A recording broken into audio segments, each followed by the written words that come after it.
Mais avant cela, on s'arrête sur une rencontre entre des collégiens de Pierrefonds et un homme rescapé des camps nazis, victime notamment de la rafle du Veldiv. Une rencontre à laquelle ont assisté Yannick Le Gall et Aurélien Barège. Depuis de longues années, Maurice Gilberstein témoigne auprès des jeunes. Dans son sac, il emmène à chaque fois avec lui un documentaire tourné sur sa vie. En 1942, il a 8 ans lorsqu'il est arrêté et emmené au Vélodrome d'hiver avec des milliers de juifs parisiens. Et nous avons pris place sur la piste cyclable, à l'endroit où c'est plat. Relâché le lendemain parce que son père est prisonnier politique, il sera arrêté une seconde fois en 1944.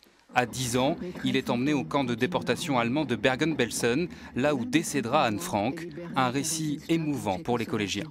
La souffrance, la peur, l'angoisse, les mauvais traitements, tout ça, et toutes les maladies. J'ai appris beaucoup de choses en fait. Moi, on m'a jamais parlé de tout ça. Et d'un coup, tout ça, de savoir tout ça, ça m'a vraiment ému, oui. Est-ce que quand vous avez été raflé, c'était violent ? Ils n'ont pas eu besoin d'utiliser la violence.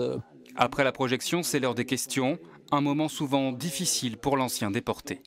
Chaque souvenir, chaque témoignage, je les revois, je les vois, je suis devant. Parfois, je ne vois pas les élèves, mais je vois la scène que je raconte. C'est pas facile, hein.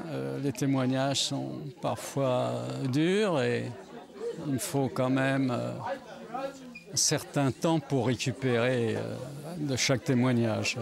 C'est plus qu'un cours d'histoire comme on fait ici. C'est vraiment une très grande chance qu'on a là. Et, franchement, moi, je n'oublierai pas parce que c'est l'un des moments dans notre vie qu'on fera qu'une fois. Dans 10 jours, Maurice Gilberstein retournera au camp de Bergen-Belsen, 70 ans après son calvaire.